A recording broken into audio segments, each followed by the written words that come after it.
Adoptée le 13 décembre 2000, la loi relative à la solidarité et au renouvellement urbain vise à recréer un équilibre social dans chaque territoire et à répondre à la pénurie de logements sociaux. Son article 55 oblige certaines communes à disposer d'un nombre minimum de logements sociaux, proportionnel à leur parc résidentiel. Ainsi, les plus grosses communes doivent alors disposer de 25% de logements sociaux. Cependant, malgré les diverses sanctions prévues pour les communes carencées, telles que de multiples majorations pour ne citer qu'un exemple, certaines communes restent encore aujourd'hui en dessous du seuil fixé, les rendant inefficaces face aux demandes qui se font de plus en plus urgentes.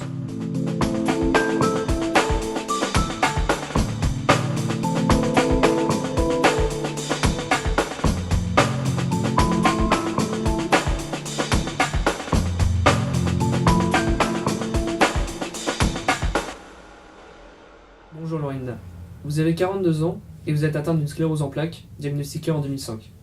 Actuellement, vous rencontrez de sérieuses difficultés liées à votre logement et c'est pourquoi vous avez contacté Calimera Prod afin de nous faire part de votre témoignage. Bonjour, je tenais tout d'abord à vous remercier de pouvoir me laisser m'exprimer sur ce gros problème de logement. Effectivement, j'ai une sclérose en plaques depuis 13 ans, elle a évolué depuis 21 mois. Au premier lieu, j'utilisais des cannes. Malheureusement, mes raideurs optimisaient les chutes, donc je n'ai pas eu d'autre choix que de ramper au sol. Vu le manque d'espace de mon domicile, le fauteuil m'empêchait d'évoluer librement dans celui-ci et qui me provoque donc des lésions sur les mains, les genoux, le dessus des pieds. Mais le problème principal de cet appartement, c'est qu'il est devenu extrêmement dangereux. Vous rencontrez donc des dangers dus à votre appartement qui est devenu inadapté. Effectivement, pour vous donner un exemple concret, ma cuisine. Je suis obligée de monter sur un tabouret de bar parce que c'est à hauteur de mon évier, de mes plaques, qui est assez étroit pour que je puisse circuler correctement, on va dire, vu qu'en fauteuil, encore une fois, c'est pas possible. Et ça me met donc en danger de chute continuelle. Moi qui adore cuisiner, qui adore recevoir, j'ai dû arrêter pour éviter les accidents. Trop peur de tomber, de se brûler, c'est pas compatible avec le plaisir de cuisiner. C'est pas compatible. Vous êtes suivi par un médecin. A-t-il constaté chez vous une dégénérescence physique liée à ce problème d'appartement ?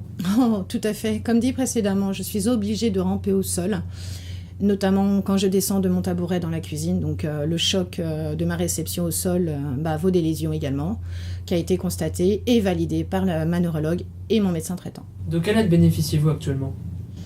Depuis l'évolution de la pathologie, je suis sans emploi, toujours sans emploi. J'ai une pension d'invalidité, j'ai une petite aide de la caisse d'allocation familiale concernant mon loyer. J'ai également une auxiliaire de vie qui m'aide énormément, mais quand elle s'en va, je dois me débrouiller toute seule. Vous avez pourtant déposé une demande de logement HLM adapté à votre handicap. Oui, il y a de cela 22 mois, sans retour positif. Je multiplie les démarches auprès des instances administratives, mais sans succès. Mais j'aimerais contacter des associations pour m'aider, mais je ne sais vraiment pas vers qui me tourner. Comment est-ce possible que dans votre situation, aucun logement ne vous fût attribué ? Effectivement, en 2016, le taux de logements sociaux de votre ville n'atteint pas les 22%, alors qu'il devrait être à 25%. Il apparaît que votre commune ne respecte pas l'article 55 de la loi SRU. Cette loi qui vise à recréer un équilibre social dans chaque territoire et à répondre à la pénurie de logements sociaux. Depuis, rien n'a changé. Quels sont les recours que vous envisagez ? Tout d'abord, je fais appel à la bienveillance due au préfet, qu'il trouve une solution rapidement, dans les plus brefs délais, qu'au bout de 22 mois, mon dossier aboutisse et qu'ainsi ça m'évite la contrainte supplémentaire de recourir à un juge administratif. Qu'attendez-vous en finalité de cette entrevue ? J'ai cruellement besoin que des associations rentrent en contact avec moi pour voir ensemble les différentes possibilités envisageables, que cela éveille également les institutions sur leurs lacunes, qu'elles se mobilisent et se motivent pour éviter que ces situations se reproduisent. Merci Lorinda de nous avoir accueillis chez vous et d'avoir répondu à nos questions. Merci à vous. En espérant vous revoir très prochainement dans un appartement adapté à votre situation et dans un cadre de vie beaucoup plus décent et agréable pour vous. Avec grand plaisir. Je vous remercie beaucoup.